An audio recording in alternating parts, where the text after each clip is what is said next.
Audio warping is a tool that seems to magically allow us to change the tempo of an audio clip, but sometimes it's necessary to edit our audio files in order for warping to work the way we expect.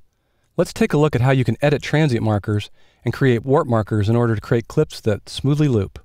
So Live analyzes all audio files and clips to determine where the transients and attacks are. Now in Live, we can see evidence of that when we zoom in.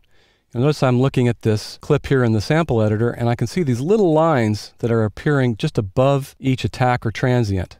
And if I zoom in a little bit, we'll see that those convert into these little triangles. Those are transient markers, and that's where Live sees all the attacks in this particular clip.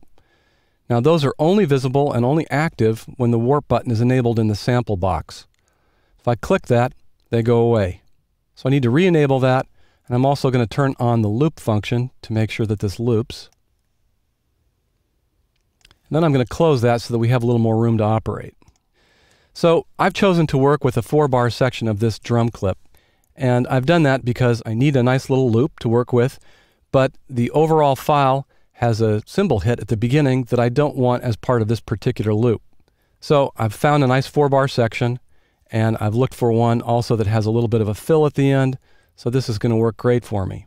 As I zoom in, though, on the beginning of bar 5 here, I'll notice that this kick hit is in front of the beat, and I want that to line up right on the beat.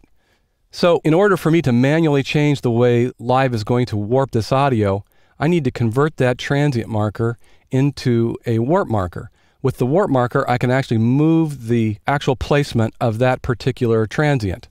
So as I mouse over the transient, you'll see this little other gray box appear, and that's called a pseudo warp marker.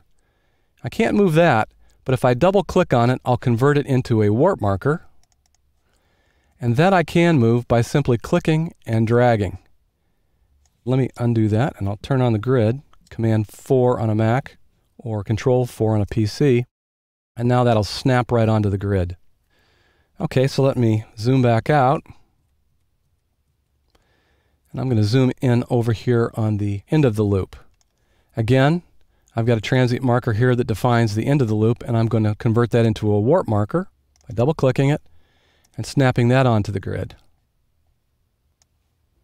Okay, now as you notice, as I moved those, it was actually telescoping the audio in between and on either side. That's significant, and we'll talk about that in a little more detail here in a second. So now I've got the outside edges of my loop pinned, and I want to listen to it to make sure that it loops smoothly across the end.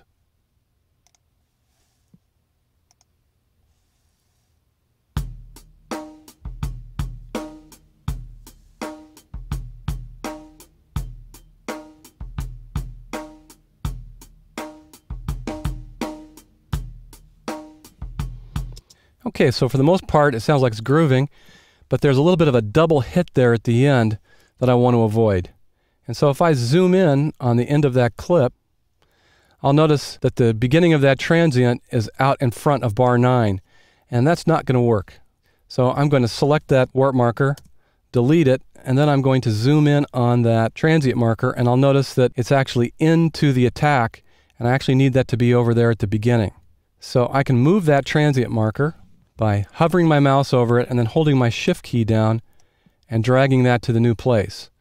I'm going to drag that over here, and I want to make sure that that starts right before the transient beginning, and I want to make sure that that's at a 0 crossing so there's no audio at that point. And once I've found that, I can then hover my mouse back over that, convert that into a warp marker by double clicking, and then snap that onto the grid. And we'll zoom back out, and let's give that another listen.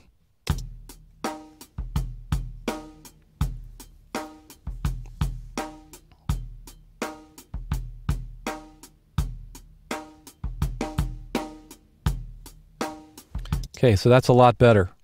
Another thing that you're going to want to notice as you're working with your clips is the location of all of the transient markers. So as I look through here, they look to be fairly regular, and they look to be associated with the transients. But in this one little spot, it looks like I don't have one, and then it looks like there's 2 right there. That's a good example of a couple things that can happen when you're working with clips. So let me zoom in on that spot. So it looks like it's added a second transient marker here in what's actually decay. There might be a little bit of a spike there that the analysis says, hey, that looks like a transient marker, but it really isn't. So I'm going to get rid of that one by simply clicking on the triangle, and when that turns black, it's selected, and now I can hit my delete key and get rid of it.